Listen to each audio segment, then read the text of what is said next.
মসজিদের টাকা দিয়ে ব্যবসা করে অর্ধেক টাকা মসজিদকে দিলে জায়েজ হবে? বাহ, সব জায়গায় ব্যবসা। দেখেন, হ্যাঁ, হালাল করার চেষ্টা করছে বেচারা। অনেকে তো এই চিন্তাও করে না। অনেক মসজিদের ক্যাশিয়াররা আছে, বলে হুজুর টাকা ভাঙি আবার আমি রেখে দিই, তার মানে হাওলাত নেই মসজিদ থেকে। এটা জায়েজ হবে না।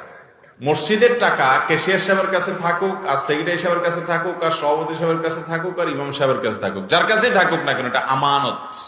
এটা কি?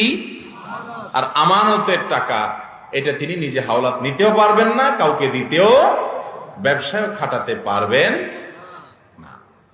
আপনি নিজের টাকা আপনি ব্যবসায় খাটান, সেখানে আপনি টাকা দিয়া ব্যবসার লাভের ভাগ নেন, সেটা জায়েজ হতে পারে। কিন্তু আপনি যদি মসজিদের টাকাকে এরকম কোন জায়গায় ইনভেস্ট করে বলেন যে ঠিক আছে, টাকা ইনভেস্ট করতে আমি একা খাই নাই, মসজিদেরও অর্ধেক দিছি, তো এটা কি হবে না? জায়েজ হবে। এই টাকা খরচ করা আপনার অধিকারে নাই, এটা আপনার নিজের টাকা না, এই টাকা তো আপনার কাছে আমানত, আল্লাহর ঘরের টাকা। অতএব এটা আপনি রেখে দিতে হবে, শুধু খরচ করবেন আর রেখে দিবেন। আপনি চাইলেও এটা হাওলাত দিতে বা নিজে হাওলাত নিতে বা কোনো ব্যবসায় খাটাতে পারবেন। অনেক মসজিদ কমিটির লোকেরা আছে, অনেক মাদ্রাসা কমিটির লোকেরা আছে, অনেক মানুষ আছেন যারা মসজিদের টাকা তাদের কাছে থাকে, লাখ লাখ টাকা পড়েই তো থাকে, তো ঠিক আছে আমি একটু কাজে লাগাই। আছে না নাই? হারাম, গুনাহ হবে।